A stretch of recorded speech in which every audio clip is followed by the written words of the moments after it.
বিসমিল্লাহির রহমানির রহিম। সংগ্রামরত ছাত্র ছাত্রী জনতা এবং দেশপ্রেমিক বাংলাদেশি, দেশে বিদেশে যে যেখানে আছেন, আসসালামু আলাইকুম। জানি অনেকের মনে প্রশ্ন আসবে, আমি এমন বেশে এভাবে কেন এলাম? বাংলাদেশে যুদ্ধ শুরু হয়ে গেছে, সবাইকে সতর্ক করতেই আমি অত্যন্ত জরুরি কিছু তথ্য প্রকাশ করতে আপনাদের সামনে এলাম। 2009 সালে বিডিআর অফিসার হত্যা, সেনা অফিসার হত্যার আগে যেরকম চিঠি বিতরণ হয়েছিল, ঠিক আবার সেই চিঠি বিতরণ শুরু হয়ে গেছে। বিডিআরের সেনা হত্যার আগে সেনা হত্যায় যারা যারা জড়িত ছিল তাদের মাঝখানে সোহেল তাজ অন্যতম। সেই সোহেল তাজ আবার নাটকীয়ভাবে বাংলাদেশে এখন হাজির। কোন দিকে যাচ্ছে? হঠাৎ করেই জামাত শিবিরকে চিঠি দিয়ে এই স্বৈরাচারী শেখ হাসিনা সরকার বাতিল করল। কোনোটাই কিন্তু বিচ্ছিন্ন ঘটনা নয়। সম্পূর্ণ বিচ্ছিন্ন ঘটনাকে একত্র করার দায়িত্ব আমরা কিছু লোক কাজ করে যাই। চিন্তা করে দেখুন, শুধু চিঠিটার সামান্য অংশ দেখাচ্ছি, চিঠিটা ইন্টারনেটে সব জায়গায় ছড়িয়ে বেড়াচ্ছে।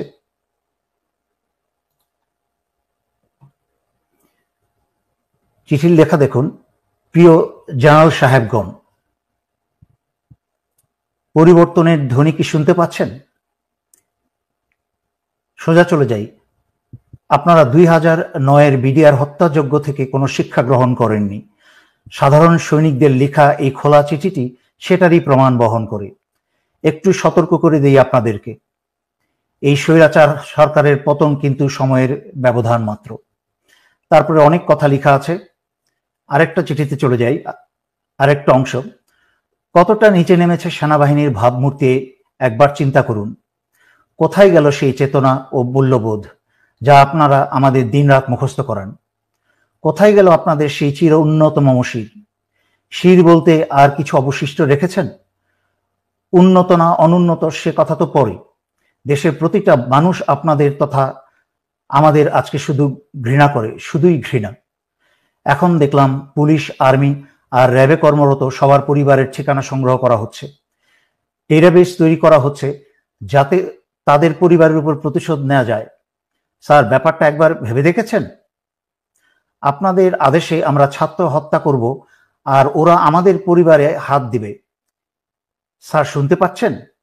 আপনারা কি পারবেন আমাদের পরিবারের নিরাপত্তা দিতে? পারবেন পুরো দেশটাকে ক্যান্টনমেন্ট বানিয়ে ফেলতে?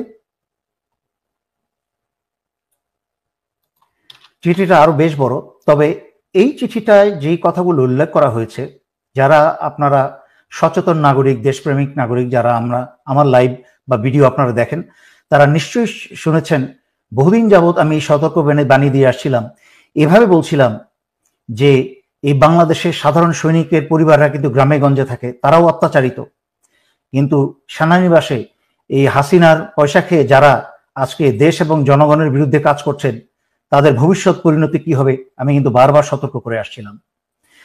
যদিও ছাত্রছাত্রী এবং জনতার উপর যারা গুলি চালিয়েছে সেটা সমগ্র সেনাবাহিনী চালায়নি, চালিয়েছে হাসিনার পোষা এবং হাসিনার বাছাই করা যাদেরকে ঢাকায় 46 ব্রিগেডে বসানো হয়েছে। তার মাঝখানে একজন হচ্ছে অত্যন্ত জঘন্য চরিত্রের ব্রিগেডিয়ার জেনারেল ইমরান, যে শেখ হাসিনার প্রধানমন্ত্রী কার্যালয়েই ছিল এক সময়, এবং তার ক্যাডেট কলেজে বন্ধু বান্ধবের মতামতে সে একটা সাইকোপ্যাথ। সে নিজের আপন ভাইকেও ঠান্ডা মাথায় খুন করতে দ্বিধা করবে না, এবং তার ক্যাডেট কলেজের বন্ধুরা তাকে বহুবার তাদের কাছ থেকে বিচ্ছিন্ন করেছে তাকে। এই সাইকোপ্যাথকে, হাসিনার মতো এক সাইকোপ্যাথ, এই সাইকোপ্যাথকে 46 ব্রিগেডে বসিয়েছে। আর 46 ব্রিগেড চলে হচ্ছে হাসিনার আত্মীয় বর্তমান সেনা প্রধান জেনারেল ওয়াকারের সরাসরি নির্দেশে, কোনো ডিভিশনের অধীনে নয়। গুলিগুলা ছুড়েছে হচ্ছে এই 46 ব্রিগেডের কিছু কুসেনা, চরিত্রহীন কিছু কুসেনা, সমগ্র বাংলাদেশের অন্যান্য সেনানিবাসে থাকা সেনারা না। তাই আপনারা সমগ্র সেনাবাহিনীর উপর ভুল বুঝবেন না। যদিও সেনাবাহিনীর দায়িত্ব ছিল জনগণের কাতারে দাঁড়িয়ে আসা, জনগণ এবং দেশকে রক্ষা করা, সেইটা পবিত্র দায়িত্ব হচ্ছে জনগণের।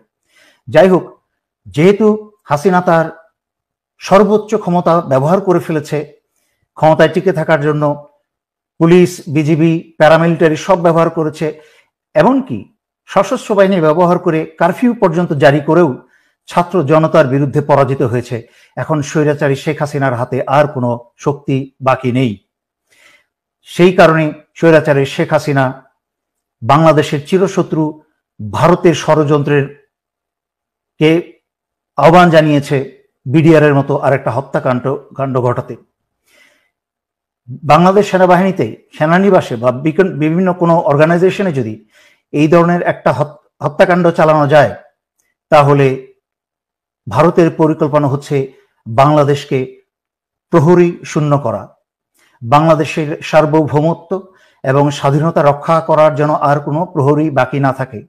তাই নিজেদের মাঝখানে রক্তক্ষয় শুরু করে দিয়ে সেনাবাহিনীর অফিসার এবং দেশপ্রেমিক সেনাদেরকে হত্যা করে হাসিনা বাংলাদেশের ভিতরে ভারতীয় সেনা প্রবেশ করাবে। তার উদাহরণ আপনারা দেখেছেন এবং শুনেছেন। স্বৈরাচারী শেখ হাসিনা ভারতের সাথে গোপনে বাংলাদেশের বুক চুরে রেল চলাচলের ব্যবস্থা করেছে।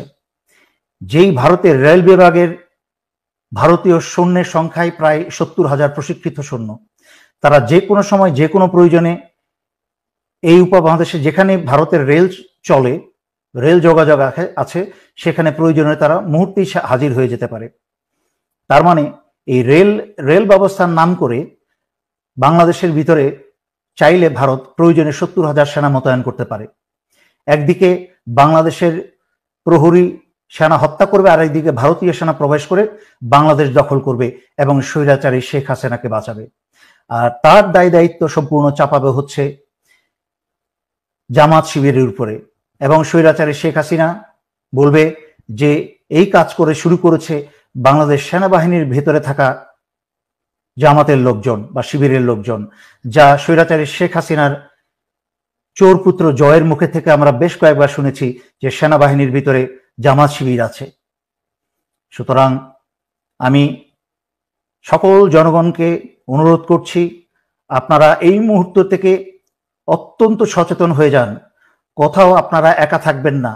কোথাও আপনাদেরকে বাসা বাড়িতে এলাকায় যদি পুলিশি হানা হয়, তাহলে আপনারা সারা এলাকার মানুষ ঘিরে ধরবেন এবং ছাত্রছাত্রী তোমরা সবাই পকেটের মাঝখানে তোমরা মরিচের গুঁড়া রাখবে।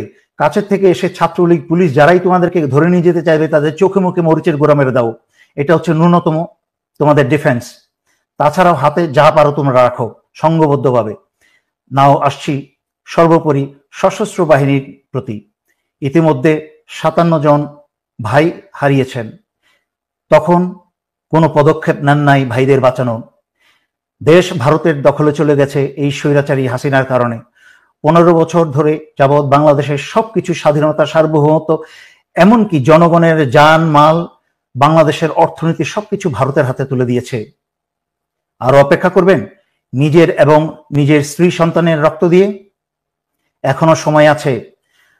আজকে রাত্রে ভোরের অপেক্ষা না থেকেই আপনারা অস্ত্র হাতে জরুরি অবস্থা জারি করে সারা বাংলাদেশের ক্ষমতাবার হাতে তুলে নিন এবং ছাত্র আন্দোলনরত ছাত্র জনতার সাথে কাঁধে কাঁধ মিলিয়ে বাংলাদেশ রক্ষায় দাঁড়িয়ে যান। আমি বাংলা সংগ্রামরত, আন্দোলনরত ছাত্র ছাত্রী জনতা এবং দেশপ্রেমিক সশস্ত্র বাহিনীর পক্ষ থেকেই স্বৈরাচারী শেখ হাসিনার সরকারকে বহিষ্কার ঘোষণা করছি। স্বৈরাচারী শেখ হাসিনা সরকার আজ থেকে বাংলাদেশে সম্পূর্ণ অকার্যকর ঘোষণা করা হলো এবং স্বৈরাচারী শেখ হাসিনার আওয়ামী লীগের যে কোনো সদস্যকে পেলে আপনারা গ্রেফতার করে জেলে সোপর্দ করুন।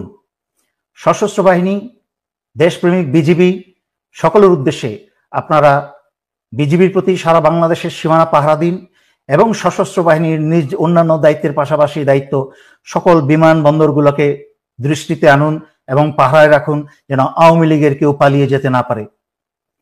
এবং সর্বোপরি এই কথা বলছি, ক্ষমতাভার গ্রহণ করার পরে বাংলাদেশের ভেতরে যেন ভারতের কোনো রয়ের সদস্য যেন এরা না থাকতে পারে, তা যা ব্যবস্থা করার করুন। বাংলাদেশের মাটির ভিতরে, বাংলাদেশের সীমানার মধ্যে যেন যেখানেই রয়ের সদস্য পাবেন, এদেরকে আপনারা খতম করে দিন। বাংলাদেশ বাংলাদেশ স্বাধীনতা সার্বভৌমত্ব কে রক্ষা করার দায়িত্ব আমরা যারা বেঁচে আছি এবং পরবর্তী প্রজন্ম বা নতুন প্রজন্ম ইতিমধ্যে তাদের দায়িত্ব 15 বছর অবহেলার পরে তারা এখন দায়িত্ব বুঝতে শুরু করে দিয়েছে, তারা দেশ ভালোবাসতে শুরু করে দিয়েছে। তাদের মাঝখানে আর মৃত্যুর ভয় নেই। তাদের মাঝখানে যখন মৃত্যুর ভয় চলে গেছে তখনই হয়েছে স্বৈরাচারী শেখ হাসিনার ক্ষয়। হাসিনাকে আর এক মুহূর্ত টিকতে দেওয়া যাবে না। যেখানেই পাবেন এদেরকে আপনারা গণধোলাই দিতে শুরু করেন। সশস্ত্র বাহিনী, আবারও বলছি শেষ কথা, জরুরি অবস্থা জারি করে বাঁচতে হলে, দেশকে বাঁচাতে হলে, জনগণকে বাঁচাতে হলে জরুরি অবস্থা জারি করে এখনই ক্ষমতা হাতে নিন। এই বলে আমি আজকের জন্য এখানেই শেষ করছি। ধন্যবাদ। আসসালামু আলাইকুম।